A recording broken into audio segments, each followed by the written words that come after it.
मनुष्य भगवान की जन्मदाता पिता माता की जन्मदाता पिता माता की आज सारा विश्वर अंतर्जातिक योग दिवस से योग दिवस आमर गुरु अंतपुर शिवमुनि सेवा संगठन मानव मंदिर रे एक योग शिक्षार आयोजन कर तेणु आम समस्ते योग करने पूर्व समस्ते आम गुरु स्मरण करनवा समस्ते कहतु गुरु ब्रह्मा गुरु विष्णु गुरुदेव महेश्वर तमा परम ब्रह्म श्री गुरुवे नमः। ये वाणी हूँ वेद वेदांतर वाणी। भारत वर्ष हूँ मुनि ऋषि मान देश। ये भारत वर्ष जिते मुनि ऋषि माने थिले सेमाने यही प्रकार अमोघ वाणी आम पाई वेद वेदांत भितर रखिदे जाइछंती। आउ अमोघ अस्त्र हूँ मनीष पाई बड़ अस्त्र हूँ योग विद्या हूँ ब्रह्म विद्या। ये ब्रह्म विद्या को आम पाई से वेद वेदांत लेखिक रखिदे जहाँकि ये योग विद्या को जड़े आचरण करने द्वारा ये मनीष दीटा लाभ मिलता है।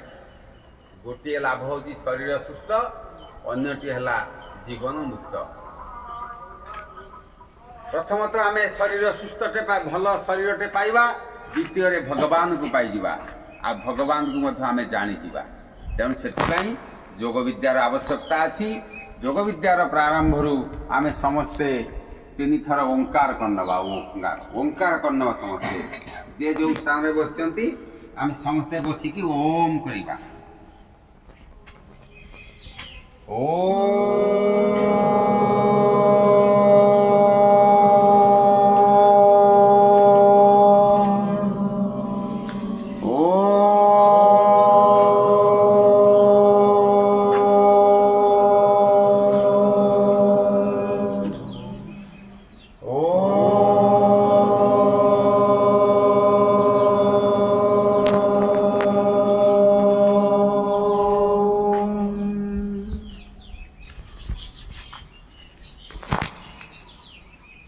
आखि खोली चाह दबा हाथ पापलिक देखा तापर समस्त ठिया पड़ा शरीर को अंग प्रत्यंग चालन करवा पछाड़ हाथ दबा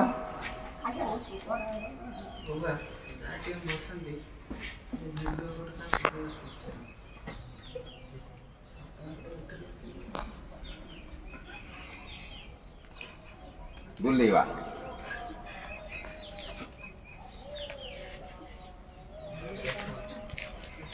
पूरी बांक बुलेवा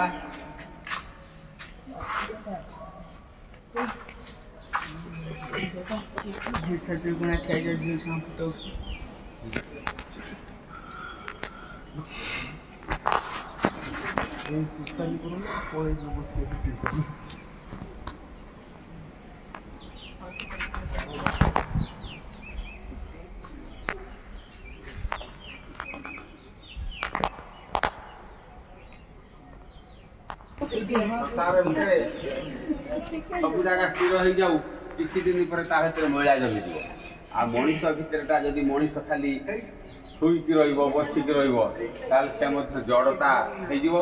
तेणु से आम समस्त क्रियाशील हवा दरकार जो क्रियाशील द्वारा ये मनीष भितर थिबा समस्त प्रकार मैला धोई।